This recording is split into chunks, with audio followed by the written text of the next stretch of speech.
ভাই 10 টাকা দেন ভাই। এই কাজ করে খেতে পারিস না? ভাই দেন ভাই। হ্যাঁ কি আপনি? আমি আল্লাহর পক্ষ থেকে এসেছি, তোর কি লাগবে? আমার অনেকগুলা টাকা লাগবে, কয়টা টাকা দেন? তোর ইচ্ছা পূরণ করা হলো, এই নে।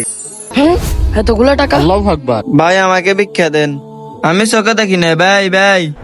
আমি আল্লাহর পক্ষ থেকে এসেছি, তোর কি লাগবে? ভাই আমার কিছুই লাগবে না, আল্লাহ যদি আমার চোখ দুইটা ভালো করে দিত। তোর ইচ্ছা পূরণ করা হলো। আরে কোথায় গেল? হ্যাঁ, এতগুলো টাকা?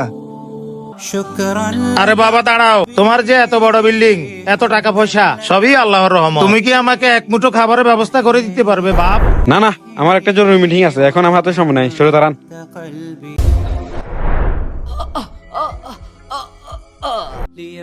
দাদু, হ্যাঁ তোমার এই দোকান, তোমার এই টাকা পয়সা নিঃসন্দেহে আল্লাহর রহমত। তুমি কি আমাকে এক মুঠো খাবারের ব্যবস্থা করে দিতে পারবে? এই নেন 100 টাকা। এই টাকাটা তুমিই রাখো, তুমি ইমানের পরীক্ষায় পাশ করেছো। আল্লাহ তোমার রিজিকে বরকত দান করুক। হ্যাঁ আলহামদুলিল্লাহ। ভিডিওটি ভালো লাগলে চ্যানেলটি সাবস্ক্রাইব করবেন।